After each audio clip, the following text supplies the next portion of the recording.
పరమాత్మ బుధవారం రోజు తప్పకుండా శ్రీరాముడికి చేయాలి. మీ అందరి కష్టాలు తీర్చడం కోసం నేను మానవుడిగా పుట్టి నేను ఎంతసేపు దశరథుడి కుమారుణ్ణే అన్నాడు, కానీ ఎక్కడా కూడా ఏ చిన్న దైవత్వాన్ని తన జన్మకాలంలో ఎక్కడా కూడా చూపెట్టకుండా మామూలు మానవుడిగా ఎంత కష్టం వచ్చినా ఏ నష్టం వచ్చినా ఏది ఏమైనా ధర్మాన్ని వీడకుండా ధర్మాచారంలో నేను ఇలాగే ఉంటాననేటువంటి ఆ షోడశ గుణాభిరాముణ్ణి బుధవారాలు పూజ చేస్తే మనకు వారాలన్నీ పోతాయి. దాంట్లో పౌర్ణమి, మళ్ళీ ఏకాదశి ఇవన్నీ పూజ చేస్తే శ్రావణ మాసం అంతా కూడా పూజల మాసమే కదండి. అనేది కార్యక్రమంలో మనము సాహితీ ఆధ్యాత్మిక ప్రవచనకర్త సునీత రామ్మోహన్ రెడ్డి గారిని అడిగి తెలుసుకుందాం. నమస్కారం అమ్మా. నమస్కారం. దేవి నవరాత్రుల్లో మీరు శ్రీచక్ర పూజ చేస్తున్నారు. శ్రీచక్ర పూజ చేసినప్పుడు దేవి నవరాత్రులు అమ్మవారిని 9 రోజులు 9 రకాలుగా అలంకరిస్తారు. అవి ఏ విధంగా అలంకరిస్తారు చెప్పండి. 2 సంప్రదాయాలు ఉన్నాయండి మనకు. ఒకటి వచ్చి ఎట్లా అంటే ఒక సంప్రదాయంలోనే అమ్మని చంద్రగంట, మనం ఈవెన్ తిరుపతిలో కూడా ఆ అలంకరణ వేస్తూ ఉంటారనమాట.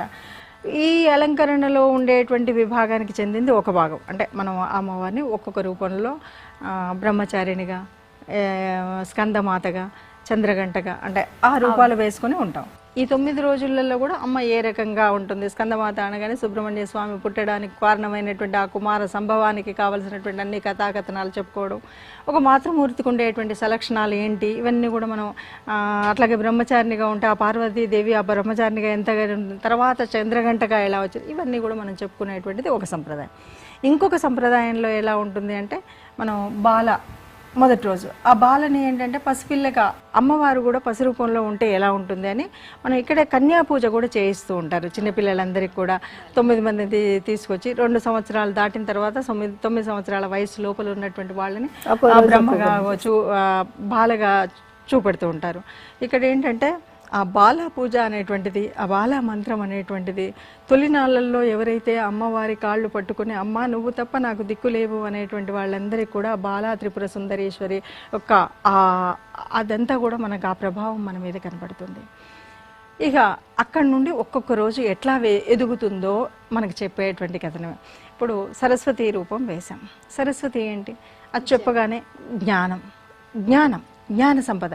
ఆ తల్లిని చూడగానే మనకి ఇక్కడ ఒక వైపు అక్షరమాల కనిపిస్తుంది, అక్కడ చూస్తే హంసవాహనం కనిపిస్తుంది. ఈ హంసవాహనం అనగానే క్షీర నీర న్యాయం తెలిసినటువంటి తల్లిలాగా ఈ తల్లి కనిపిస్తుంది. ఎటు చూసినా కూడా శారద నీరదేందు ఘనసార పటీర మరాల మల్లికాహార తుషార ఫేర రజితాచల కాశవనేశ కుంద మందార సిత తామర సామర వాహినీ శుభాకార తనొప్పు నిన్ను మాదిగానగా నిన్నెడు కలుగు భారతి. అన్ని తెల్లటి వస్తువులే, తెల్లగా స్వచ్ఛంగా ఉండేటువంటి ఆ తత్వం ఉన్నటువంటి ఆ తల్లికి మనం ఎలా ఉంటే ఈ చేతిలో ఉన్న అక్షరమాలలాగా మనకు ఆ నుండి క్ష వరకు తెలిస్తే ఎలా తెలుస్తుందో మన స్వచ్ఛత ఉంటే అలా జ్ఞానాన్ని సముపార్జన చేసుకోవచ్చు అని చెప్తారు. అలా ఇప్పుడు అలాగే మనం ఒక్కొక్క రూపంలో మనం ఒక్కొక్కటి నేర్చుకుంటూ ఉంటాం. అలా 9 రోజులలో మధ్యలో మనకు అన్నపూర్ణ అవతారం వేసినప్పుడు ఆ అన్నపూర్ణను కూడా మనం భిక్షాందేహి అని ఏం అడుగుతున్నాం, జ్ఞాన వైరాగ్య సిద్ధార్థం అంటున్నాం.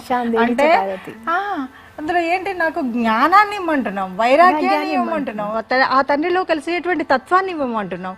అన్నపూర్ణగా ఆ తల్లి మరి కాశీలో మరి అంతటి తంతువు చేసినటువంటి వ్యాసుల వారిని అక్కడ నుండి పంపించి చేస్తాను అన్నటువంటి అంటే ఒక శాపగ్రస్తుడిగా అవ్వకుండా కూడా కాపాడుతుంది. నువ్వు ఇంత ఋషివయ్యా, నీకెందుకు ఇంత కోపం, ఎక్కడైనా పుట్టిన ఊరిని పుట్టిన స్థలాన్ని నీకు అన్నం పెట్టేటువంటి స్థలాన్ని శపించే హక్కు నీకు ఎంత మంత్రం ఉంటే తెలుసా అంటాడు. ఇది ఒక్కసారి చూస్తే ఈ దేశంలో పుట్టినటువంటి వాళ్ళు ఇక్కడ పెరిగి ఇక్కడ పుట్టి ఈ మట్టి వాసన తెలిసినటువంటి వాడు ఎక్కడో వేరే దేశంలోకి వెళ్ళి ఈ దేశం బాగలేదనో ఇంకేదో అని మాట్లాడేటువంటి వ్యవస్థకంతా కూడా ఈ నవరాత్రులలో ఆ కథాకథనం చెప్తుంది. నీ దేశాన్ని నీ ధర్మాన్ని ఈ మట్టిని కాపాడుకొని. అందుకే కదండి వివేకానందుడు కూడా అంతటి గొప్ప దేశాలకు వెళ్ళి వచ్చినప్పుడు కూడా భూమి మీద తొలి అడుగు పెట్టగానే ఈ ధరారజాన్ని నేను నుదుటి మీద దిద్దుకుంటాను, మళ్ళీ మళ్ళీ పుడతాను, ఈ దేశంలోనే పుడతాను అన్నాడు. అందుకని ఈ దేశపు మట్టి వాసన తెలియాలి. ఆ మట్టి వాసన తెలియకుండా ఉంటే ఎలా ఉంటుందో అన్నపూర్ణ అవతారంలో అమ్మ ఆనాడు చెప్పింది. ఇప్పుడున్న పిల్లలకి ఈ అమ్మలందరూ చెప్పాలి అనేటువంటిది మనం నవరాత్రులలో మనం చెప్పేటువంటిది. అది తప్పకుండా మనం చెప్పాలి. తర్వాత లలిత అమ్మవారి పూజ చేస్తాం.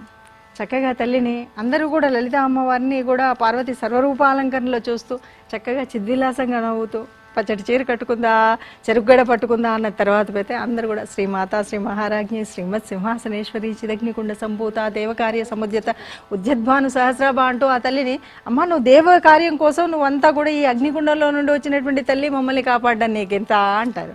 సరే ఆ అమ్మ రూపాలని వర్ణించాం, ఆమె తత్వాన్ని వర్ణించాం, అందులో ఉన్నటువంటి తాంత్రిక శక్తి ఏంటి, అన్ని చక్రాలకు సంబంధించినటువంటి విడుపులేంటి పట్టులేంటి అన్నీ కూడా లలితా శాస్త్రం చూస్తే అందరూ లాలిత్యంతో ఉంటూ లలితగా ఉంటూ, అంటే లలిత శివశక్తైక రూపిణి, శివశక్త్యాయుక్తో యది భవతి శక్త్యా ప్రభవితం నచేదేవం దేవో నకలు కుశల స్పందితుమపి అసత్వామారాధ్యం హరిహర విరంచాది అంటూ మనకి శంకరాచార్యుల వారు ఇచ్చినటువంటి మరి దాంట్లో అంతే కదా.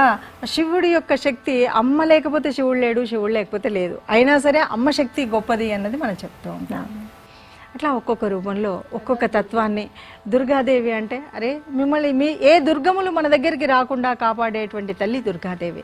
మరి అందుకని ఆ తల్లిని మనం ఏ కష్టం వచ్చినా అమ్మ తల్లి దుర్గా అంటూ మనం దుర్గా స్తుతి ఉంటాము. ఇప్పటికి కూడా మనం జ్యోతిష్యపరంగా కానీ ఇంకేదైనా కానీ గ్రహాలు అనుకూలతగా లేనప్పుడు ఏదైనా దేవతల యొక్క కృప ఉండాలంటే దుర్గా ఆరాధన చేయాలి అని చెప్తుంటాం.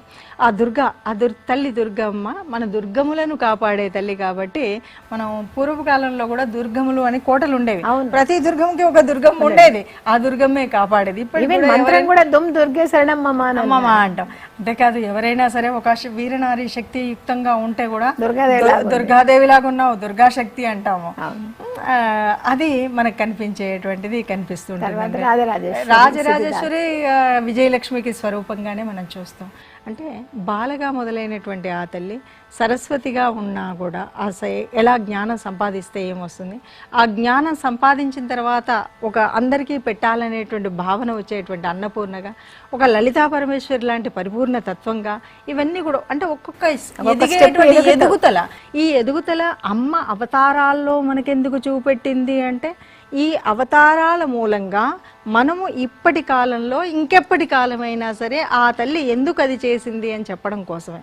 మనం చాలాసార్లు రామాయణం చెప్పినప్పుడు చాలామంది అంటుంటారు మాతృతత్వం గురించి చెప్తే, భారతంలో భాగవతంలో మీరు చెప్పినట్టు భారతంలో అయితే చక్కగా ద్రౌపదీదేవిని మాతృ సమానరాలు అంటారు, కుంతిదేవికి ఆమెకు మించినటువంటిది లేదంటారు, 5 కొడుకులు అరణ్యంలో ఉన్నా కూడా ఆమె తన కుల గౌరవం కాపాడడం కోసం ఇక్కడ ఎందుకుంది, ఆ తర్వాత ఎలా ఉంది, విదురుడింటే ఎందుకుంది అది చెప్తాం. అలాగే ద్రౌపది గురించి చెప్పినప్పుడు ఎంత మాతృహృదయం ఉంటేనండి 5 ఉప పాండవులు చనిపోతే అప్పుడు మరి అశ్వత్థామను చంపమని చెప్తే వాడిని వదొద్దు, ఎందుకంటే గురువు పత్ని మీకు తండ్రితో సమానం ఆ గురుతుల్యుడు, ఆ తల్లి మాత, ఆ మాత గర్భశోకం. మళ్ళీ ఇప్పుడు నా గర్భశోకం అయితే నాకుంది, ఆ తల్లికి కూడా గర్భశోకం అయితే నా గర్భశోకం మానుతుందా చెప్పండి, లేదంటే ఆ బిడ్డని బతకనివ్వండి, మీ గురుపుత్రుడు. ఇలాంటి బోధ చేసినటువంటి తల్లి కదా. అందుకే భారత రామాయణాలు చదవాలి. రామాయణంలో చూడండి మాతృమూర్తి మనం అడవిలోకి వెళ్తాడు, నిన్న వద్దన్నాడు, నిన్న రాజ్యం పట్టాభిషేకం యువరాజ్యం అన్నాడు, ఈరోజు పంపమన్నాడు, వెళ్తానన్నాడు, ఏ రోజు ఏ రకమైన భావన లేదు, స్థితప్రజ్ఞత అలాగే ఉంది, చక్కగా వెళ్తానన్నాడు. వెళతానన్నటువంటి ఆ మహానుభావుడు తల్లి కాళ్ళకి దండం పెట్టినప్పుడు కాసేపు ఏడ్చిన తర్వాత ధర్మాన్ని రక్షించు నాయన, ధర్మం నేను రక్షిస్తుంది అన్నాడు. ఇది కదా తల్లి చెప్పాల్సింది. అంతేగాని నువ్వు అక్కడికి వెళ్ళావు కాబట్టి ఇలా ఉండవు అలా ఉండ అన్నది చెప్పకూడదు. నువ్వు చాలా రిచ్ ఫ్యామిలీకి వెళ్తున్నావు, నువ్వు ఇట్లా బిహేవ్ చేయి, అది కాదు కదా. ఎక్కడున్నా ఏ దేశం వెళ్ళినా ఏ దేశం ఎగినా ఎందుకు ఆలిడినా పొగడరా నీ తల్లి భూమి భారతిని, నువ్వు ఎక్కడన్నా ఉండని. అందుకే కదా ఆ శ్రీరాముడు అక్కడికి వెళ్ళిన తర్వాత చివరిలో లక్ష్మణుడు అన్నా ఈ రాజ్యం బాగుంది కదా, ఈ లంక అంతా కూడా స్వర్ణమయం అంటే ఏమన్నాడు, జననీ జన్మభూమిశ్చ కదా, నా అయోధ్యను ఇచ్చినటువంటిది ఇంకొకటి ఎక్కడ ఉంటుంది అన్నాడు రాముడు. అలాంటిది అక్కడ కౌసల్యమ్మ చెప్పింది. అలా చెప్పే తల్లులు ఉంటే ఆ తల్లిని ఎవరైనా సరే ఈ బిడ్డ గొప్పతనం చేసినప్పుడు ఏ తల్లి కన్నా బిడ్డవురా అంటారు. ఈ రోజు మనం చదువుకున్న కౌసల్య సుప్రజారామ అనేటువంటి మనకు ఆ స్థితి చూస్తే. అమ్మా మీరు జ్యోతిష్యం చేసి చదివారు అన్నారు, ఇందాక మీరు మాటల్లో కూడా గ్రహాల స్థితి బాగాలేకపోతే దుర్గాదేవిని పూజించాలి. అసలు ఈ గ్రహాలు అనేటివి ఉన్నాయా? ఈ గ్రహస్థితి అనేది మానవుని మీద ప్రభావితం చేస్తుంది అంటే ఎంతో దూరంలో ఎన్నో లక్షల దూరంలో ఉంది, దాని కిరణాలు వచ్చి మనకి చేస్తాయా అనేది ఒక నేటి కాలంలో చాలా మంది అనేటువంటిది. కానీ ఒక జ్యోతిష్యం చదువుకున్నటువంటి దానిగా నేను చెప్పేటువంటిది గ్రహాల ప్రభావం మన మీద తప్పనిసరిగా పడుతుంది.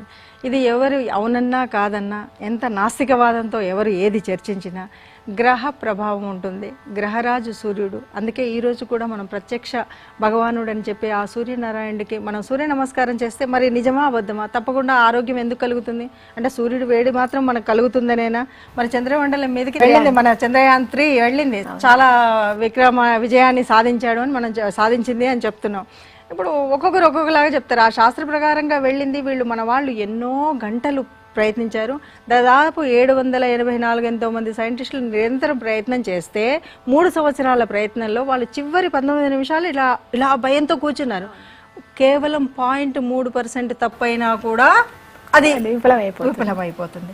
అలా ఉంటూ కూడా మరి ఈ విషయం చాలా బాగా గుర్తు చేశారు. అంటే ఒక్కొక్కరికి ఒక్కొక్కరు సైంటిస్టులు అయితే అలా ఏముంది అక్కడ కూర్చొని చేశారు, ఏదో ముందు వాళ్ళు ఉన్నారు, అప్పుడెప్పుడో ఎవరో ఫౌండేషన్ వేస్తే ఇప్పుడు బాగుపడ్డది అనే వాళ్ళు కూడా ఉంటారు. ఎవరి ఇష్టం వాళ్ళది.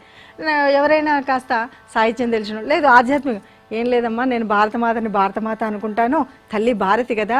ఈ రాఖీ పౌర్ణం వచ్చి మేము చందమామని చిన్నప్పటి నుండి కూడా చందమామ రావే జాబిల్లి రావంటాం. ఆయన మా మేనమామ, ఆయన ఎప్పుడు రమ్మన్నా వస్తలేడు, అందుకని మా అమ్మ నేను రాఖీ పంపింది ఆ రక్ష కట్టుకోమని ఆయనకి చెప్పుకోవచ్చు. ఎవరిష్టం వాళ్ళది.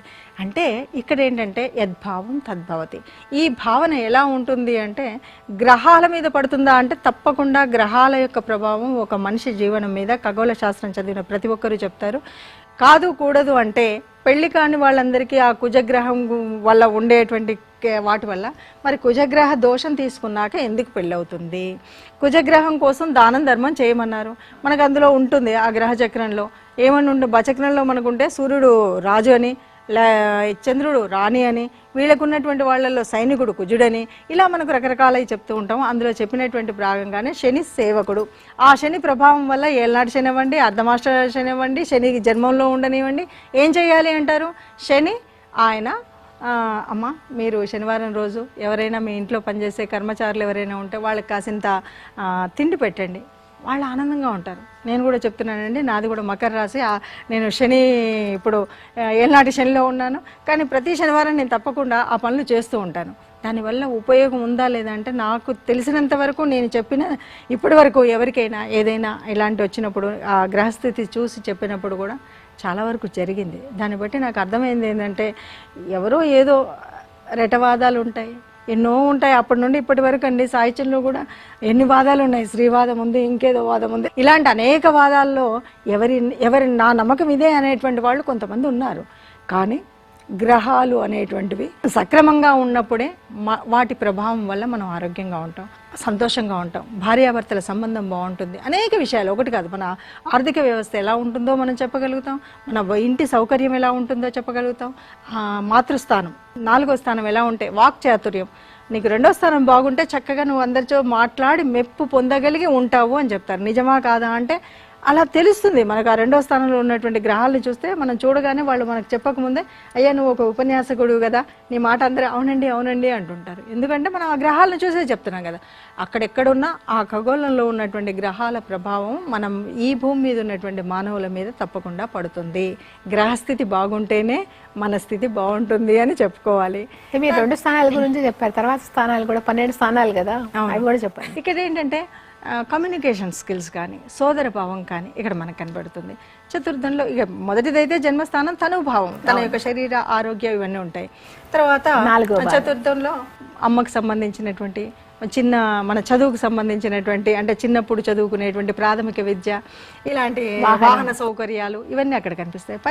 పంచమం అంటే సంతానం, అలాగే మన పాండిత్యం, వేదం ఇవన్నీ కూడా ఉంటాయి. ఇక రోగ ఇవన్నీ కూడా షష్టం భావం.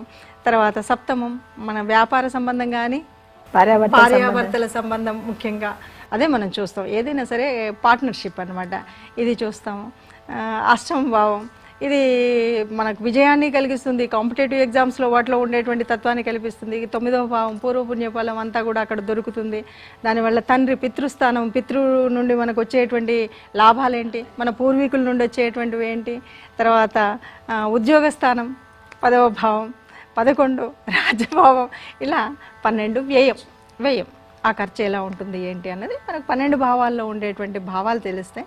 ఇవన్నీ కూడా మనకు ఉండేటువంటి గ్రహాలు. అంటే గ్రహాలు ఎక్కడున్నాయి, ఎవరితో కలిసి ఉన్నాయి అని కొన్ని చెడు చేసేవి ఉంటాయి. మనకు యోగించే గ్రహాలు కొన్ని, యోగించనివి కొన్ని, మంచి చేసేవి కొన్ని, చెడు చేసేవి కొన్ని, అలా అంటే యోగించేవి యోగించనివి. అలా కాకుండా ఏ గ్రహం ఏ స్థితిలో ఉంది, ఏ యుతి అంటే ఇంకొక గ్రహం దేంతో కలిసి ఉంది, ఇవన్నీ కూడా అక్కడ ఇంపార్టెన్స్ ఉంటుంది. దానితో ఏ దృష్టి ఎలా ఉంది అన్న దాన్ని బట్టి కుజుడు దృష్టి ఉందా, గురు దృష్టి ఉందా, గురుచండాల యోగం ఉందా, ఇవన్నీ మనం చెప్పుకుంటూ పోతూ ఉంటాం. సరే ఏది ఏమన్నా సరే గ్రహాల యొక్క ప్రభావం మనుషుల మీద ఉంటుందా ఉండదా అంటే జ్యోతిష్యురాలుగా నేనైతే ఉంటుంది అని చెప్తాను.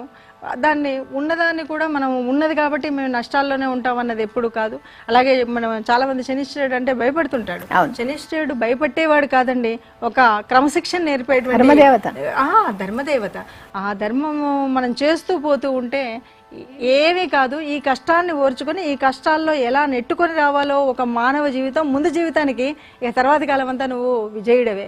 ఆ విజయాన్ని సాధించడానికి కారణమయ్యేటువంటి వాడు శనిశ్చరుడు అండి. దేవాలయాల మీద ఒక బుక్ రాశారు అని అన్నారు. ఆ దేవాలయాల ఇంపార్టెన్స్ ఏంటి? ఎందుకు దేవాలయానికి వెళ్ళాలి? ఎందుకు దేవాలయాన్ని కట్టాలి? ఎందుకు విగ్రహ ప్రతిష్ఠ చేయాలి? ఎందుకు మనం అక్కడికి వెళ్ళి పూజ చేయాలి? దేవాలయాలు అన్నవి చాలా రకాలు ఉన్నాయి. కొన్ని దేవతా ప్రతిష్ఠ జరిగినటువంటి దేవాలయాలు ఉన్నాయి. ఓ రామేశ్వరం తీసుకోండి, అక్కడ రామచంద్రుడే ప్రతిష్ఠ చేశాడు ఆ లింగాన్ని. అలాంటి రామేశ్వరం అని చెప్పాం. కొన్ని స్వయంభూ ఉన్నాయి, కొన్ని ఋషులు ప్రతిష్ఠించినవి ఉన్నాయి, కొన్ని నేటి కాలంలో మానవ మాత్రులను దేవాలయాలను మనం కట్టుకుంటే వాటి వల్ల పుణ్యం పురుషోత్తం తర్వాతి కాలాల్లో తర్వాతి జన్మల్లో నాకు ఒక ముక్తి కలుగుతుంది అనేటువంటి సప్తదానాల్లో ఒకటిగా మనం ఇప్పుడు చెప్పుకుంటూ ఉంటాం. అయితే దేవాలయం అనేటువంటిది ఇప్పుడు కొద్దిగా దేవాలయము వీటి మీద రకరకాలు ఉన్నాయి, కానీ ఓనాటి కాలంలో దేవాలయం సంస్కారశాల, సంస్కార కేంద్రం. ఆ దేవాలయ మాధ్యమంగానే ఊర్లో జరిగేటువంటి తగులు కానీ, ఊర్లో ఎవరికి ఏది కావాల్సినా అక్కడ దేవాలయ ప్రాంగణంలోనే ఒక ఏ విషయం ఉన్నా అక్కడ చర్చకు ఆరోగ్య కేంద్రంగా ఉండేది, అదే జ్ఞాన కేంద్రంగా ఉండేది, చదువుకునే విద్యార్థులకు ఒక పాఠశాలగా ఉండేది. అన్ని రకాలుగా దేవాలయాలు అప్పుడు ఉండేవి. ఇక ఏది ఏమైనా దేవాలయము, దేవాలయ ప్రతిష్ట, విగ్రహ ప్రతిష్ట, లేదు ముందు ఉండేటువంటి విగ్రహాల యొక్క శక్తి. ఎందుకంటే మనం ఒక యంత్ర స్థాపన చేస్తాం. ఆ యంత్ర స్థాపనలోనే మనం దాదాపుగా అంటే విగ్రహాన్ని కూడా 3 రోజులు క్షీరంలో కానీ, ధాన్యంలో కానీ, జలంలో కానీ మనం అంతా కూడా వాటిని 3 రోజులు చొప్పున చేసి ప్రాణప్రతిష్ఠ చేసే ముందు ఆ యంత్రానికి మనం ఏదైతే శక్తిని ఇస్తున్నామో, వేద పండితుల చేత ఒక ఘోషతో చేస్తున్నటువంటి ఆ శక్తి ఏదైతే ఉందో అద్భుతమైనటువంటి శక్తి కలుగుతుంది. చాలా వరకు చెప్తుంటారు, మనం తిరుపతి గురించి చెప్పుకున్నప్పుడే ఆ వెంకటేశ్వర స్వామి శిలే, ఈ గడప శిలే, ఆయన్నేమో మొక్కుతారు, నన్ను తొక్కుతారు అనేటువంటి కథాకథనం చాలా చెప్తారు. ఎందుకంటే ఆ భగవంతుడిలో ఉన్నటువంటి శక్తి మూలంగా ఆ శక్తికి అందరూ కూడా కైమోడుపులు ఇవ్వవలసిందే, తల వంచవలసిందే. అందులో శక్తి ఉందా లేదా అంటే ఎంతో శాస్త్రీయత ఉందని నేను చెప్తాను. ఈ రోజుల్లాగా మనకు ఆషామాషిగా కాదు, ఒక ధ్వజస్తంభం పెట్టాలి అంటే అది రాతిది పెట్టాలా, చెట్టుది పెట్టాలా. చెట్టుది పెడితే చెట్లలో వృక్షాల్లో ఉన్నటువంటి అనేక రకాలైన వృక్షాలు ఏకమానుగా పెరిగేటట్టు అందులో పురుష వృక్షమా, స్త్రీ వృక్షమా, నపుంసక వృక్షమా అని ఉంటుందట. ఇన్ని పరీక్ష చేసి ఆ వృక్షాన్ని తీసుకొచ్చిన తర్వాత దానికి ఎన్నో పూజలు చేసి ఒక ధ్వజస్తంభాన్ని ఎన్ని డిగ్రీల కొలతతో పెట్టాలి, ఏ యాంగిల్లో పెడితే ఆ దేవుడి మీద ఉన్నటువంటి ఆ శక్తి, యంత్రపు శక్తి ధ్వజస్తంభం చుట్టూ ప్రదక్షిణ చేసే వాళ్ళకి ఆ శక్తి అందుతుందో తెలుస్తుంది. అందుకని దేవాలయం చుట్టూ మనం ప్రదక్షిణ చేసేటప్పుడు కానీ ధ్వజస్తంభం కాదు, అంతేందుకు గుడి గోపురంలో లోపలికి వెళ్ళగానే ఆ పైన ఉన్నటువంటి ఆ గోపురాల శక్తి వల్ల వాటి సైన్స్ ప్రకారం ఏమేమో చెప్పొచ్చు, ఆ శక్తి లోపలికి వెళ్ళగానే అమ్మయ్య ప్రశాంతంగా ఉంది దేవాలయం అని అనిపిస్తుంది. ఒక స్వచ్ఛమైన భావన మనలో ఉంటుంది, మానసికంగా ప్రశాంతత కలుగుతుంది. ఇప్పుడు ఇవన్నీ ఏం మాట్లాడకండిరా అని మనం పిల్లల్ని కూడా పెట్టి ప్రశాంతంగా కాసేపు ఆ దైవ సన్నిధిలోకి వచ్చుంటాం కదా. మరి అలాంటప్పుడు దేవాలయాలు ఇప్పుడు ఒక రకంగా చెప్పాలంటే వీధి వీధికి ఒక దేవాలయము, రామాలయం, ఇవన్నీ మనం మన ఊర్లో ఉండాలని, కానీ స్వయంభూగా వెలిసినటువంటివి కానీ దేవతామూర్తులు ప్రతిష్ఠించినట్టువి కానీ చూస్తే చాలా వరకు కొండల మీద ఉంటాయి. దీనికి కూడా ఒక శక్తి చెప్పారు. ఇప్పుడు మనం ఏదో సైంటిఫిక్గా సోషల్లో మనకు చెప్తుంటారు, ప్లేట్ టెక్నాలజీ అనే ప్లేట్స్ అన్నీ కూడా మూమెంట్స్ ఉంటాయి. అదే అంగారా ల్యాండ్, గోండ్వానా ల్యాండ్, అప్పుడున్న హిమాలయాలు పెరగడానికి అప్పుడున్న లోయలు పోయి ఎలా అయినాయి, ఇవన్నీ చెప్తుంటారు కదా. ఆ సిద్ధాంతం ప్రకారంగా ఎక్కడైతే గొప్పగా పాజిటివ్ ఎనర్జీస్ ఉంటాయో ఆ ప్రదేశాల్లో ఆ ఎత్తైన ప్రాంతంలో మాత్రమే దేవాలయాలు ఉన్నాయి. అందుకే ఆ దేవాలయానికి వెళితే తప్పకుండా మీరు అనుకున్నది అనుకున్నట్టుగా జరుగుతుంటుంది. ఆ దేవాలయానికి ఆ ఆకర్షణ ఉంటుంది, ఆ శక్తి ఉంటుంది. ఎంత ఎత్తైన కొండ అయినా సరే, ఎంత కష్టమైనా సరే వెళ్తూనే ఉంటారు. అది దేవతల యొక్క సృష్టి. అట్లాగే స్వయంభూ తనంతలు తాను నిర్ణయించుకుని బయటకు వచ్చేవాడు, కరెక్ట్ స్థలంలోనే వచ్చాడు. ఇక ఋషులు వాళ్ళు అవసరాన్ని బట్టి, ఇప్పుడు సరస్వతి మాతని బాసరలో పెట్టాలి అన్నప్పుడు ఆయన అప్పటికప్పుడు కావాలనుకున్నాడు, ఇసుకతో చేసుకున్నాడు, అమ్మను పెట్టుకున్నాడు ఆ గోదావరిలో. అది ఋషి పరంపరలో వాళ్ళు అనుకున్నారు. ఈ నేటి కాలంలో ఉన్నటువంటి మానవులు, మా వీధి ఉంది, ఇక్కడ రామాలయం ఉంటే మంచిది, అది మారిన తర్వాత సరే వీళ్ళు ఏదో మన పాత దేవుళ్ళని పక్కన పెడుతున్నారా, కొత్త దేవుళ్ళు ఎవరైనా ఉంటే బాగుంటుందేమో అంటే ఎవరికి బాగా పేరుందో వాళ్ళని తీసుకురావడం, ఎవరికి ప్రాచుర్యం ఉందో అని ఆ పక్కన ఇంకేదో గుడి ఉంటుంది, దానికి కొంచెం ఇది కొద్దిగా కమర్షియల్ అవుతుంది. కానీ నా ఊళ్ళో నా వీధిలో గుడి ఉండాలి. పొద్దున్న లేస్తే ఆ గుడి గోపురం మీద మోగేటువంటి చిరు గంటల సవ్వడి వల్ల నాకు ఎందుకంటే కృష్ణదేవరాయలు ఆముక్తమాలేద రాసినప్పుడు అద్భుతమైనటువంటి దాంట్లో ఒక పద్యంలో భావం ఏంటంటే, గుడి గంటల దగ్గర రాత్రి ఒక జంట, తొలి జంట కోపంతో ఇద్దరు విసుక్కొని కాస్త గొడవపడి అటో ఒకరు తిరిగి ఇటో ఒకరు తిరిగి పడుకున్నటువంటి సమయం. పొద్దున్నే అంట దేవుడు గుడి గంటల మీద గుడి గంటలు చప్పుడైంది చిరుగాలికి. ఆ చప్పుడయ్యేసరికి పక్షులంట అయ్యో చప్పుడైంది తెల్లవారిందేమో అని పక్షులు లేచాయంట. ఈ పక్షులు లేస్తే ఆ పక్షుల సవడికి ఈ జంట అబ్బో తెల్లవారినట్టుంది అని ఇద్దరు తిరిగారంట. తిరిగిన తర్వాత చూస్తే ఏమీ లేదు. తర్వాత వీళ్ళిద్దరూ కలిసిపోయి వాళ్ళు ఆనందంగా మళ్ళీ కొట్లాట మర్చిపోయారంట. ఈ ఆముక్తమాల్యలో కృష్ణదేవరాయలు రాసినటువంటి దాంట్లో ఉంటుంది. అంటే ఇక్కడ ధర్మార్థ కామాలను సూచించేటువంటి కొన్ని విషయాలు మనకు ఆనాటి సాహిత్యకారులు అవ్వచ్చు, లేకపోతే ఒక ఆధ్యాత్మిక చింతన ఉన్నటువంటి వాళ్ళు కావచ్చు, ఒక దేవాలయ నిర్మాణంలో ఉన్నటువంటి తత్వం కావచ్చు, అన్నింటా కూడా మనకు ఉండేటువంటి పురుషార్థాలు మాత్రం తప్పకుండా మర్చిపోకుండా, ఎవరు విడవకుండా ఎప్పటికప్పుడు అందించాలి. ఎక్కడో ఒక విధంగా అందించాలి. అది గుడి కట్టడంలో కావచ్చు, లేదు ఒక సాహిత్య ప్రక్రియలో కావచ్చు, లేదు కుటుంబ జీవన స్థితిలో కావచ్చు. ధర్మ అర్థ కామ మోక్షాలను ఎప్పటికప్పుడు వాటి విలువలను తెలుసుకోవాలి. అవి 4 మనం ఎలా పొందాలి, ఉన్న వాటిని ఎలా కాపాడుకోవాలి, వీటిని ఎప్పటికప్పుడు చెప్పే విధానం భారతీయ సనాతన ధర్మంలో అన్నింటా అలా నిబిడీకృతమైందండి. ఇప్పుడు మానవుడు ఇప్పుడు ఆధ్యాత్మికంగా రాణించాలి అంటే సజ్జన సాంగత్యము సాధ్యాయము ఉండాలి అని అన్నారు. ఇవి ఎంత మాత్రం ఇప్పుడు ఉండే వాళ్ళకి అందవు. వాళ్ళు ఎలా పొందాలి ఆ సాధ్యాయాన్ని, సజ్జన సాంగత్యాన్ని కదా? చాలా కష్టమైనటువంటి సమయం ఇది. ఎందుకంటే ఒకప్పుడు ఎలా ఉండేదంటే, నా ఇంట్లో అప్పుడు సంతానానికి కూడా ఒక లిమిట్ లేదు. అవును, నాకు 5 కొడుకులు ఉండాలి, 4 నేను చస్తే మోస్తారు. ఇంకొక విషయం చెప్పేవాళ్ళు, ఒక్కొక్కరిని ఒకరికి ఇచ్చేవాళ్ళు, వాళ్ళ కులవృత్తి చేయడానికి ఒకరిని, తర్వాత ఒక్కరిని మాత్రం దేశం కోసం సాధు సంతుగా ఇచ్చేవాళ్ళట ఆనాటి కాలంలో. కాబట్టి ప్రతి ఇంట్లో ఒక సాధు ఉండాలి, ఒక సంతు ఎవరో ఒకరు ఉండాలి, అలాంటి వాడు కావాలి అని కోరుకునేటువంటి మాతలు ఆనాడు ఉన్నారు. మరి నేడు ఉన్నదే ఒక్కడు, ఆ ఒక్కడు ఎక్కడికో వెళ్ళి డాలర్లు సంపాదించాలని ఆశపడతారు కదా. అలాంటిది మనకు సాధు సంతులు కావాలనేది ఉండదు కదా. మరి సాధు సాంగత్యం కావాలి, లేకపోతే సత్సాంగత్యం కావాలి అంటే సజ్జనులు ఎవరు దుర్జనులు ఎవరు నిర్ణయించుకునే శక్తి కూడా నేటి కాలం పిల్లలకి లేదు. ఎవరు ఏ మాట చెప్తే, మోసం చేసేవాడు ఏదైనా తీయగా చెప్తే అది కూడా నమ్మేటువంటి తత్వమే ఉంది. కానీ ఒక ఎనాలిసిస్ చేసి ఈయన ప్రవర్తన అంటే ఉదయం లేచింది నుండి సాయంత్రం వరకు ఆయన పాటిస్తున్న సదాచారం ఏంటి, ఆయన ప్రవర్తన ఏంటి అని తెలుసుకుంటే, అయ్యా మీలాంటి మహానుభావులు మా ఇంటికి రావడమే మహద్భాగ్యం అంటూ పిలుస్తాం. అలా ఈరోజు ఎవరిని పిలుస్తున్నాం? ఎవరున్నారు? ఏదైనా ఒక సత్సంగం జరుగుతుంది, ఎంతమంది వెళుతున్నారు? వెళ్ళట్లేదు. ఇప్పుడు మేము విశ్వ హిందూ పరిషత్తులో తప్పనిసరిగా మాకు సత్సంగాలు ఉండాలి కనీసం. ఎందుకంటే దానికి వెన్నెముకే సత్సంగం. ఆ సత్సంగంలో భాగంగా మన దైవతా ప్రార్థన ఉంటుంది, దేశంలోని సమాజంలోని సమస్యల గురించి మాట్లాడే స్థితి ఉంటుంది అని. ఆ సత్సంగం అనేది ఎవరు వెళ్ళట్లేదు కదా ఈరోజు. మరి ఈ స్వామీజీలు అనేటువంటి వాళ్ళతో పెద్దవాళ్ళతో ఉంటే ఈ సత్సంగ సాంగత్యం వల్ల నేను చాలా గొప్పవాడిని అవుతాను అనేటువంటి భావన అయితే లేదు. కాకపోతే నేటి కాలంలో కూడా ఒక తల్లి కానీ ఒక గురువు కానీ లేదు అంటే వీళ్ళు ఇన్స్పైర్ అవుతారు అనుకునేటువంటి మార్గదర్శనం చేసే ఏ గురువైనా అవ్వచ్చు. ఎందుకంటే గురువు అంటే చిన్నప్పుడు పాఠాలు చెప్పిన వాళ్ళేనో లేదు ఆధ్యాత్మికంగా మనకు ఒక భావన చేసిన వాళ్ళే గురువులు కాదు. మనకు ఆయన చెప్తారు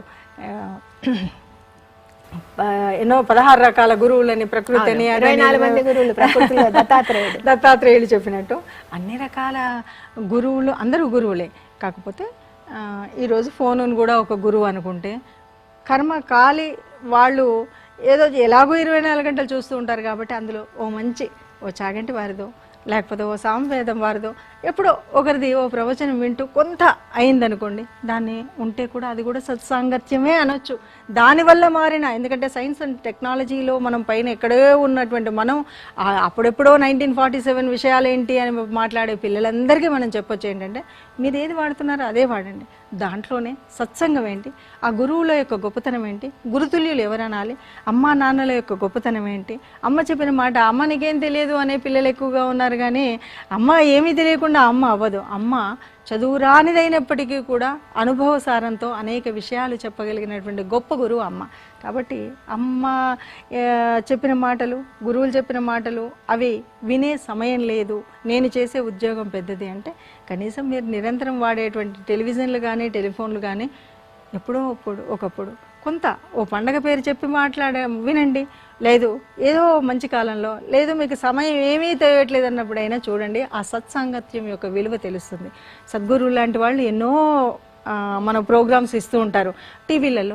చూడండి ఒకరోజు శివరాత్రి అంటే ఆ ప్రోగ్రాం పెట్టుకొని చూడండి. ఎలాగో మీరు అలా ఇలా వృధా చేయకుండా శివుడిలో నేను పొద్దునుండి ఉపవాసం ఉన్నాను లేకపోతే ఇంకేదో అని కాకపోయినా కనీసం ఆ సద్గురు సన్నిధిలో కాకపోయినా టీవీ మాధ్యమంగా చూడండి. అది కొంత పాజిటివ్ ఎనర్జీ క్రియేట్ అవుతుంది. నేటి కాలంలో అంతకు మించి మనం చేయలేము. అయితే ఇప్పటికి కూడా అక్కడ ఒక సదాచార సంపన్నులైనటువంటి గృహాలు ఉన్నాయి. వాళ్ళ పిల్లలు కొంతమంది ఈ రోజుకి చక్కటి ఆ గురు దర్శనము అనేటువంటిది, గురు భాగ్యం అనేటువంటిది, అతిథి దేవో భవ అనేటువంటి భావాలను పెంచుకున్న వాళ్ళు ఇంకా ఉన్నారు.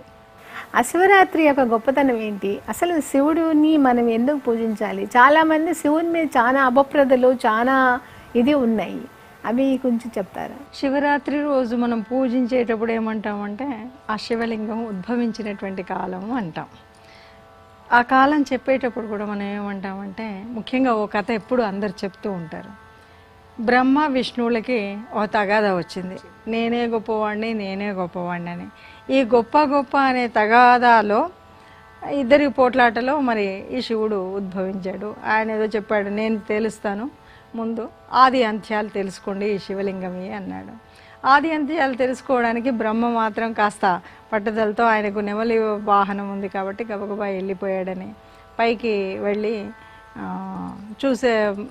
వెళ్తూ ఉన్నాడు. ఎంతకీ రాలేదు. ఈయన కింది వరకు వెళ్ళాడు, ఇంక నేను వెళ్ళలేకపోతున్నానని స్థితికారకుడైన విష్ణుమూర్తి మాత్రం ఒప్పుకున్నాడు. బ్రహ్మ మాత్రం ఒప్పుకోలేకపోయాడు. వెళ్తున్నాడు ఇంక వెళ్ళడం ఇప్పుడు మళ్ళీ నేను కాదంటే బాగోదు అనే ఒక ఆలోచనతోటి మధ్యలో ఏవో కనబడ్డాయి, గోమాత, మొగలి పువ్వు ఇవి కనబడుతూ ఉంటే వాటిని అడిగాడు. అమ్మ మొగలి పువ్వుని అడుగుతాడు, నేను చివరి వరకు చూశానని, నువ్వు శివుడి జటాజూటంలో నువ్వు ఉన్నావు అని నేను చెప్తాను, నువ్వు సాక్ష్యం చెప్పాలి అంటే సరే అంటాడు. గోమాత వచ్చేమో సరే అంటుంది. కిందకి వచ్చిన తర్వాత ఇట్లా చెప్పినప్పుడు ఈ ఇద్దరు సాక్షులను అక్కడ పెడితే ఈయనేమో సరే మొగలి పువ్వు అబద్ధం చెప్పిందని తెలవడానికి ముందు గోమాత కాస్త ముఖంతో కాదని తోకతో అవునని చెప్పిందని, అందుకే ఇప్పుడు కూడా సర్వదేవతా నిలయమైనప్పటికీ మనం వెనక వైపే పూజించాలని ఇవన్నీ మనం చెప్పుకునేటువంటి కథాకథనాలు. ఏది ఏమైనా సర్వం ఈ మొత్తం కూడా ఒక విశ్వమంతా కూడా ఒక గోళాకారంగా శివలింగాకారంగా, ముఖ్యంగా మనం అందుకే అరుణాచలాన్ని అదే చెప్తాం కదా, లింగాకారంగా అరుణాచలం చుట్టూ చూస్తే ఆ రకంగా మనకు శివుని గురించి మనం చెప్పినప్పుడు ఎప్పుడు కూడా ఒక యోగంలో ఉన్నప్పుడు ఆది యోగం అన్నప్పుడు శివుడిని మనం చూస్తాం. ఎన్నో రోజులు యోగముద్రలో ఉన్నటువంటి వాడు. ఈ శివుడు అంటే శివుడి తాండవం తెలుసు, శివుడు యోగిగా ఉండడం తెలుసు, చక్కగా భార్యతో అర్ధనారీశ్వర తత్వంలో ఉన్నటువంటి వాడు తెలుసు, ఇందరి కోసం లింగాకారంలో ఉద్భవించడం తెలుసు. ఇటు చూస్తే సృష్టికారుడు, ఇటు చూస్తే స్థితికారకుడు. ఈ ఇద్దరిని సమన్వయం చేయడం కోసం వచ్చి ఇద్దరికీ బుద్ధి చెప్పగలిగినటువంటి శక్తిలో ఉన్నటువంటి వాడు. ఆయనకు అనేక పేర్లు, భోలాశంకరుడు అంటాం. ఎవరు ఏది అడిగితే అది ఇచ్చేసి ఆఖరికి నువ్వు వచ్చి నా హృదయంలో ఉండమంటే కూడా రాక్షసుడని చూడలేదు, ఇంకెవరని చూడలేదు. అందువల్లే కదా ఒక త్రిపురాసుర సంహారం చేయాలన్నప్పుడు కొడుకు కంపల్సరీ కావాలన్నా, లేకపోతే రావణాసురుడు వచ్చేసి నీ లింగం నాకు ఇచ్చేసి నేను మా పూజ గదిలో పెట్టుకుంటానంటే అన్నిటికీ ఒప్పుకున్నాడు. ఇలాంటి ఏ రాక్షసుడు అని చూడలేదు. రాక్షసుడా ఒక మంచి భక్తుడు, ఆయనకి కావాల్సింది శివభక్తి ఉంటే చాలు. భోలాశంకరుడు కాసేపు కూర్చుంటే ఎవరి దగ్గర మనం తపస్సు చేయము. మనం పూర్వకథలు ఏది చూసినా కూడా తపస్సు శివుడి కోసమే చేస్తారు. ఈయన వరం ఇచ్చేస్తాడు కూడా. తర్వాత అది మంచో చెడో ఇక ఆయన తర్వాత చూసేవాడు. మరి విష్ణుమూర్తి ఏదో కష్టమో నష్టమో వచ్చేసి ఆ లోకాలని మళ్ళీ కాపాడుకో, ఏందయ్యా నువ్వు అక్కడ పోతే అక్కడ ఉన్న పార్వతీదేవి ఏం కావాలి, నువ్వు రా అని వెనక్కి తీసుకురావడానికి ఆయన పాటలు ఆయన పడతాడు. కానీ శివుడు మాత్రం ఎవరు ఏది అడిగితే ఆఖరికి నువ్వు వచ్చి నా హృదయంలో కూర్చో అంటే కూడా సిద్ధమైనటువంటి స్థితి మనకు కనబడుతుంది. వినాయకుడి కథ చెప్పుకున్నప్పుడు కూడా మనము ఆ గజాసురుడి కథ చెప్పుకుంటాం. అప్పుడు మన ఈయన విష్ణుమూర్తి ఒక్కొక్కరికి ఒక్కొక్క వేషం వేసి ఎద్దు ఆయన దగ్గర ఉన్నటువంటి నందీశ్వరుడు వచ్చి ఆ గంగిరెద్దులాగా మారిపోయి తర్వాత ఆ పొట్టని చీల్చి మళ్ళీ స్వామిని తీసుకురావడం చూస్తాం. అంటే భోలాశంకరుడు అంటే నువ్వు ఏది కోరుకుంటే అది ఏ స్థితిలో ఉన్నా నీకు ఇవ్వగలుగుతాడు. కాబట్టే మనకు శివ పురాణంలో కానీ శివతత్వంలో కానీ ఎక్కడ చూసినా సరే శివుడికి సంబంధించినటువంటి అనేక కథల్లో నీకు ఏమీ తెలియదు కానీ నువ్వు కావాలి. అదే కదా మనం కాళహస్తిలో చూస్తాం. తిన్నడు ఒక ఆటవికుడు, ఆయనకేం తెలియదు, అయినా ఆయన బిచ్చి ఏదో పోతున్నాడు. నాకు ఆకలేస్తుంది కాబట్టి ఇక్కడ ఒక విగ్రహం ఉంది, ఇది శివుడు, ఈ శివునికి నేను ఆ పాపం ఆకలేస్తుంది అనుకున్నాడు. ఆకలేసినప్పుడు అయ్యో భగవంతుడు కదా, నేను నిష్ఠతో మడికట్టుకొని పూజ చేయాలని ఆయనకు తెలియదు. నాకు ఆకలేసింది, ఆయనకు ఆకలేసి ఉంటుంది. ఆయన ఏం తింటున్నాడో అది తీసుకొచ్చాడు. ఈ భక్తుడి ఇష్టం కోసం ఆయన తిన్నాడు. ఈ భక్తుడి ఇష్టం కోసం ఆయన ఏ రకంగా చూపితే ఏదో బ్రాహ్మడు వచ్చి అన్నాడు, నువ్వు ఇంత చేస్తున్నావు, ఇంత సదాచారంతో ఈ రకంగా నేను ఓం నమ శివాయ అంటూ నేను ప్రతినిత్యం చేసేటువంటి నీవు ఏదో అభిషేకం చేస్తే ఇష్టం అంటారు. నేను అంత కష్టపడి అక్కడ నుండి గంగాజలం తెచ్చి అభిషేకం చేసి పూజ చేస్తే వాడెవడో తెచ్చి అంత నాశనం చేస్తుంటే నువ్వు ఒప్పుకుంటున్నావు, అసలు నీ ఉద్దేశం ఏంటి అని ఆయన అడిగితే, అరే భక్తి ముఖ్యమా అంటే నాకు భక్తి లేదా, భక్తి లేకుండానే ఇంత మడిగట్టుకొని నేను పూజ చేస్తున్నా అంటే, చూడరా నీ భక్తికి వాడు భక్తికి అని చూపెట్టినప్పుడు తెలుస్తుంది. ఒక కన్ను పోయింది అనుకుంటాడు, అయ్యో శివయ్య నువ్వెందుకు ఏడుస్తావయ్యా నా కన్ను తీసి పెడతాను అనేసి ఒక కన్ను పెడతాడు. ఇంకా చూడాలి ఇంకా పరీక్షించాలంటే రెండో కన్ను కూడా అదే, నాకు మంత్రం తెలిసింది కదా, ఒక కన్ను పోతే ఒక కన్ను పెట్టాలన్నారు, ఇప్పుడు రెండో కన్ను పెట్టడానికి నాకు సమస్య ఏంటి, చూడ్డానికి రాదా, సరే అయితే నాగానే ఆయన కాలు ఆ కంటి దగ్గర కాలును పెట్టి చూపెడతాడు. అంటే ఇక్కడ భక్తి ప్రధానమైందా లేదు నా పద్ధతి మంచిదా, నా పద్ధతి కాదు ఇక్కడ భక్తి. అందుకే ఆయన భోలాశంకరుడు, ఎవరు ఏది అడిగితే అది ఇచ్చేటువంటి తత్వం ఉన్నటువంటి వాడు. కాబట్టి మనం శివరాత్రిలో ఆయన్ని పూజ చేస్తాం. అంటే ఆయన ఉద్భవించినటువంటి లింగాకారంలో ప్రత్యేకించి ఉద్భవించాడు కాబట్టి ఎవరు ఏది అడిగితే అది ఇస్తారు. కాబట్టి ఇంకా అదే కాదు, మనకు ముందు రోజుల్లో అయితే మనకు శంకరాచార్యుడి కంటే ముందు మనకు ఉన్నటువంటి శైవము, వైష్ణవము, శాక్తేయము, తర్వాత గానాపత్యము, ఇలాంటి షణ్ముఖ మతాలు ఏవైతే ఉన్నాయో ఆ కాలం నుండి ఇప్పటి వరకు చూసినా శివుడి యొక్క ప్రాధాన్యత, ఎందుకు శంకరాచార్యులే సాక్షాత్తు శివమూర్తి అంటాము అంతే కదా. మనము ఆ రకంగా మనం చూసినప్పుడు శివుడి యొక్క ఆయన ఈ భూలోకంలో ఉద్భవించినటువంటి కాలం ఏదైతే ఉందో లింగోద్భవ కాలం, ఆ కాలాన్ని మనం శివరాత్రిగా చేసుకుంటాం. ఇది దీనికి ఈ కారణం వల్ల ఉద్భవించాడు, ఈ కారణం వల్ల ఉద్భవించాడని పురాణాల్లో అనేక కథలు చెప్పుకుంటాం. ఏ కథ అయినా సరే మన కోసం ఆయన ఉద్భవించాడు.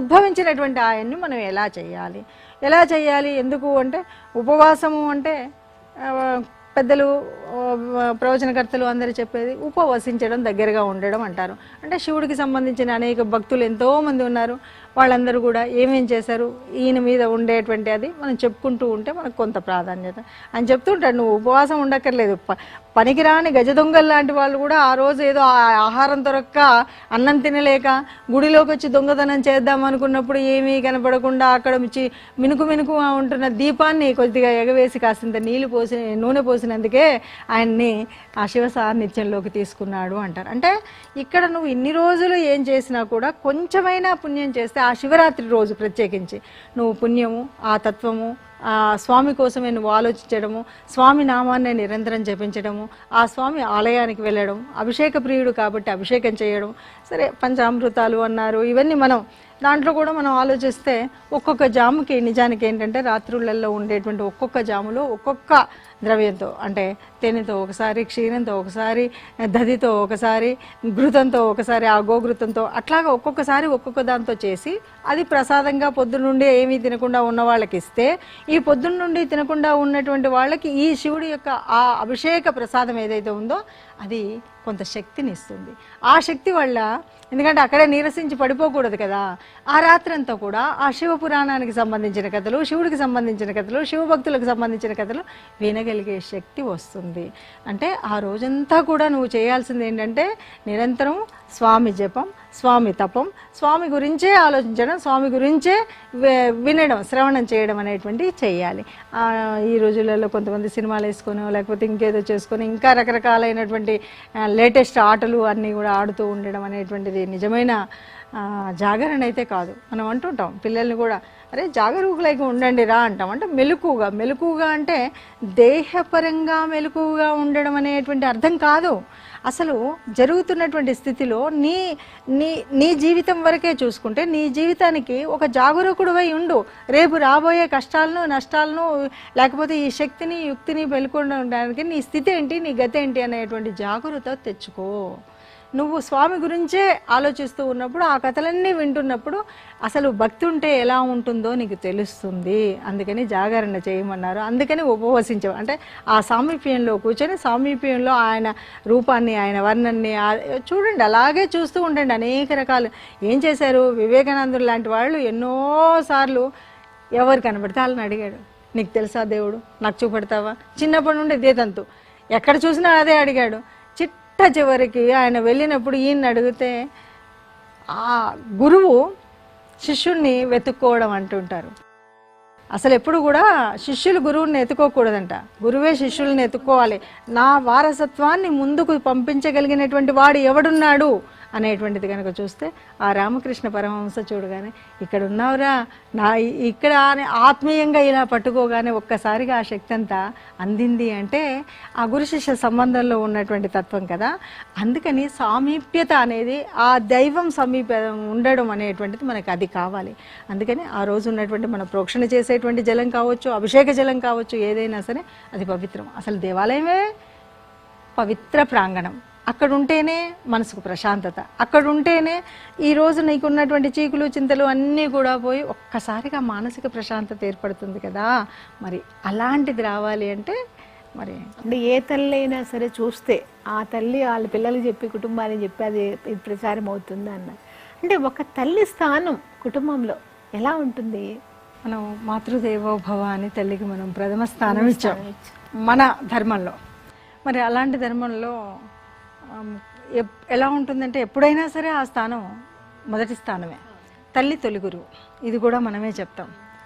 మరి తల్లి తొలి గురువు అయినప్పుడు అందరి పిల్లలు కూడా అందరు బాగుండాలి కదా అంటాం. నేటి కాలంలో కొంత మార్పులు చేర్పుల వల్ల తల్లి కూడా ఉద్యోగానికి వెళ్ళడం వల్ల అమ్మ ఒడి తప్పిపోయింది. కాబట్టి బడిలో నేర్చుకోవాల్సింది బడులు కూడా మనం అనుకున్నటువంటి బడులు కాకుండా అవి రేపటి సంపాదనకు ఆలవాలమయ్యేటువంటి ఆలయాలు అయ్యాయి. కాబట్టి తప్పని పరిస్థితిగా అమ్మ అన్నదానికి ఏదో మమ్మీగా మార్చేసాము కదా మనమే. అందుకని కొంత మార్పు ఉన్నప్పటికీ మళ్ళీ ఒక్కసారి వెనక్కి వెళితే అమ్మ అన్నది ఎలా ఉండాలి అంటే ఈ దేశం కోసం, ఈ ధర్మం కోసం మనం ఏదైనా సరే మంచి చెడు ఎలా ఉండాలి అని చెప్పాలి. ఇదే మన ఇతిహాసాలు అన్నీ మనకు ముందు నుండి అందించినటువంటివి. ఇందులో రెండు నేను చెప్తాను. ఒకటి రామాయణ పరంగా, ఒకటి హిస్టారికల్గా. ఒకటి రామాయణ పరంగా కనుక మనం చూస్తే తల్లి మనం ఇందాక అనుకున్నాం, కౌసల్యమ్మ ధర్మాన్ని రక్షించు నాయన, ధర్మం మరి సుమిత్రమ్మ ఆ తల్లి వెంట లక్ష్మణుడు వెళ్ళాల్సిన అవసరం లేదు, ఇక్కడ అయోధ్యకు వెళ్తున్న రాముడు వెంట.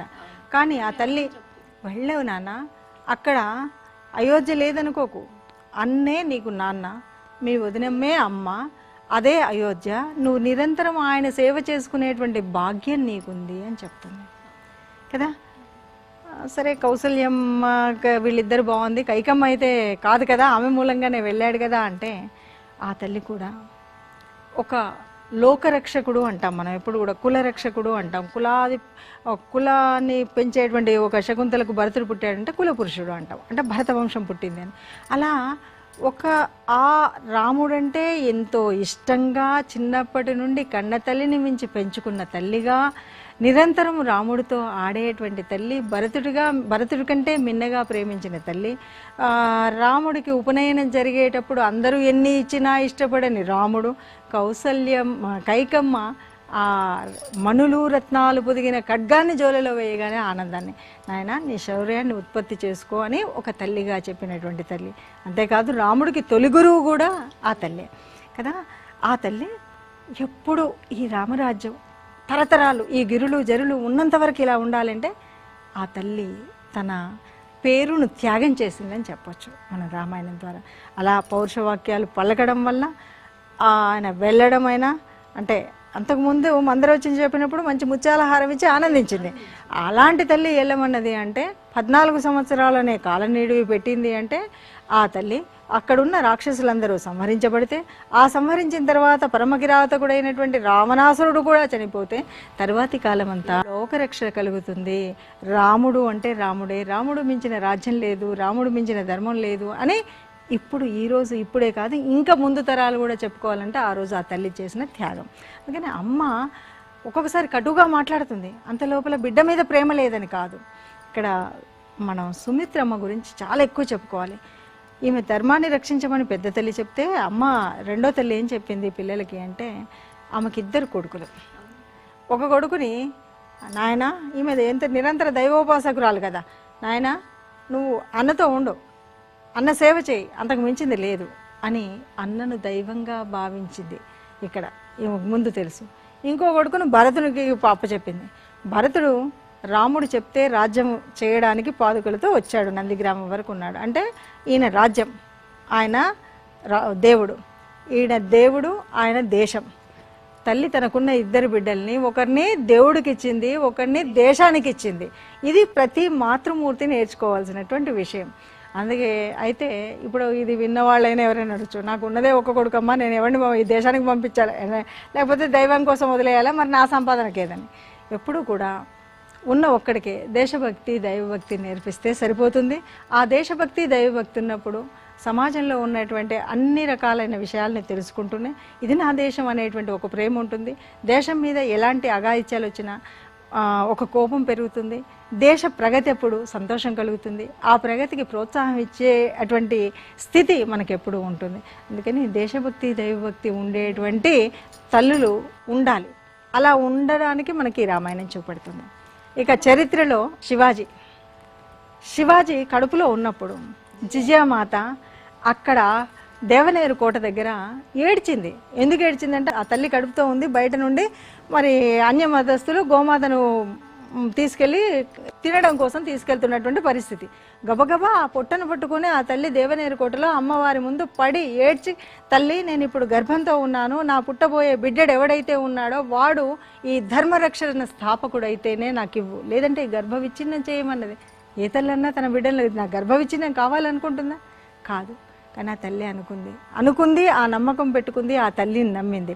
ఇక్కడ దైవభక్తి మీద నమ్మకం ఉంది, దేశభక్తి కావాలనుకుంది. కాబట్టి ఆ 2 ఉన్నటువంటి సంకల్ప బలంతో అలాంటివి శివాజీ మహారాజు వస్తే తర్వాత ఎంత అన్యానుకృతమైనటువంటి మన గుళ్ళు కానీ గోపురాలు కానీ అన్నీ కూడా అన్ని కోటల్ని మళ్ళీ తిరిగి జయించగలిగాడు అంటే శివాజీ మహారాజ్. తర్వాత మన ధర్మం ఈరోజు కూడా మన రామాయణ భాగవతాలన్నీ కూడా నిలిచి ఉన్నాయి, అనేక దేవాలయాలు ఇప్పటికీ ఉన్నాయి అంటే ఆ పుట్టినటువంటి బిడ్డడు. అంటే ఆ తల్లి కోరుకున్న కోరిక.